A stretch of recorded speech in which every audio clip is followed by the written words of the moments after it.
Hey, thanks for making it to Veterans Info Tap. I'm glad you made it. The VA will end remote work status for thousands of staffers this month. We are in February. Wanted to share this with you here today. Hit the thumbs up, subscribe, share with a friend, all that good stuff. I really appreciate it. Every thumbs up and every minute watched helps to share this information, and I am very appreciative of that. If you want to support the channel in other ways, consider being a member. You can do that by going to the home page. You'll see the highlighted members and a join button. Thank you so much to all you members. I truly appreciate your support.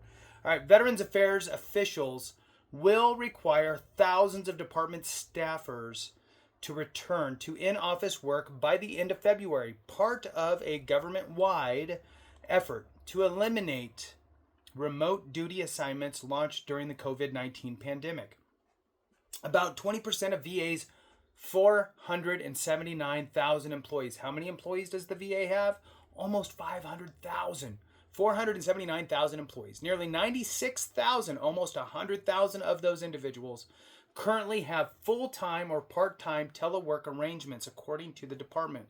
It was not clear from the VA's announcement how many of them will see changes in their status in the next few weeks. Officials insisted the move back to the office is about fairness and efficiency. This is a common sense step toward treating all VA employees equally, Acting VA Secretary Todd Hunter said in a statement. Most VA clinical staff don't have the luxury of working remotely, and we believe the performance, collaboration, and productivity of the department will improve if all VA employees are held to the same standard. As one of the first official acts after inauguration, President Donald Trump issued a memo stating that agency heads must take all necessary steps to terminate remote work arrangements and require employees to return to work in person at their respective duty stations on a full-time basis. In a message to VA staff on Monday, department leadership said that all potential appointees, senior executive service members, and their equivalents, and scientific or professional employees will no longer be eligible for remote work arrangements in the future. By February 24th, any telework arrangements for that group will be terminated, except for ad hoc or situational telework. Officials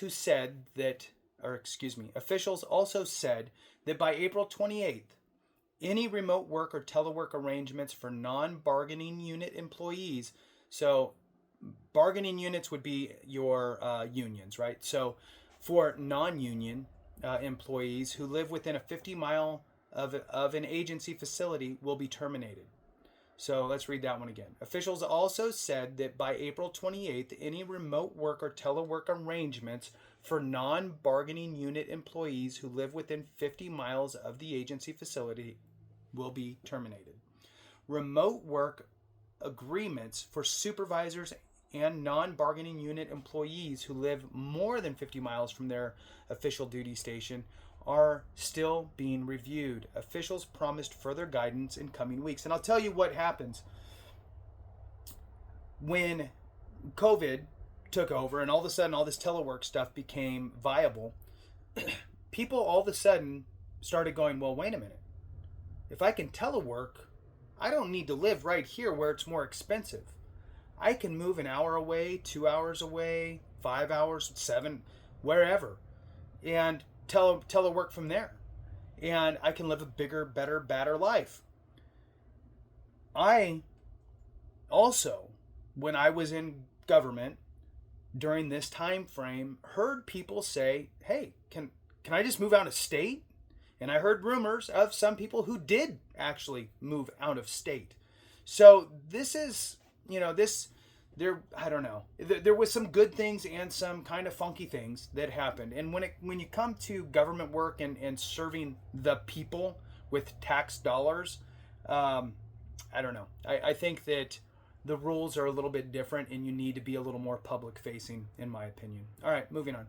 And I get it. Look, working telework is great, and there's some benefits to that, especially for the employee. But I don't know. I'd love to get your thoughts. All right, moving on. Union members are not covered by the new announcement. Officials said that return to in-person work for any bargaining unit employees will be announced at a later date. And the new policy does allow for exceptions as a reasonable accommodation due to a disability or qualifying medical condition. Exceptions also include military spouses with permanent change of station orders. Still, critics have already attacked Trump's limits on remote work as unproductive and potentially harmful to the agency's end strength. Providing eligible employees with the opportunity to work hybrid schedules is a key tool for recruiting and retaining workers in both the public and private sectors. American Federation of Government Employees National President, this is the union, Everett Kelly said in a statement last month. Restricting the use of hybrid work arrangements will make it harder for federal agencies to compete for top talent. In his confirmation hearing last month, Veterans Affairs Secretary nominee Doug Collins told lawmakers that he would encourage employees to come back to work, if confirmed, into that top job, but he also said he would ensure the department was following the White House's remote work limits. We're going to make sure that we get people in there because at the end of the day, it's about veterans, he said.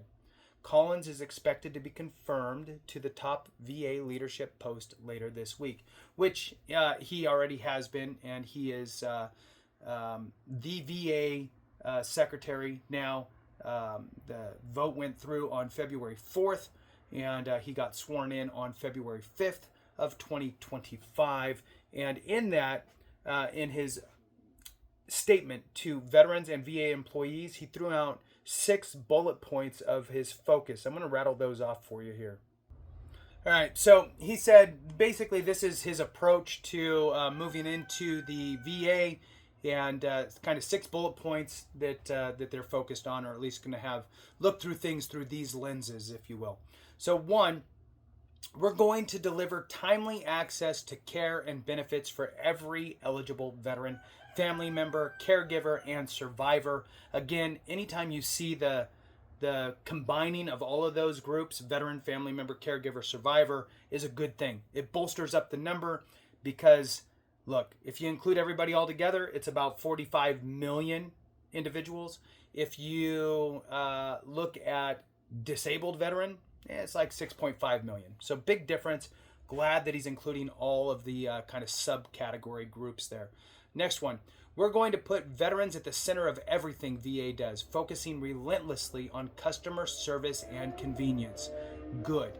Next one, we're going to challenge the status quo in order to find new and better ways of helping VA beneficiaries. Again, everybody who's accessing VA. We're going to celebrate the vast majority of VA employees who do a great job every day and hold employees accountable when they fall short of the mission. Last 2 bullet points here. We're going to provide veterans with the health care choices they have earned while maintaining and improving VA's direct health care capabilities. So in other words, a 2-pronged approach: community care and internal VHA services.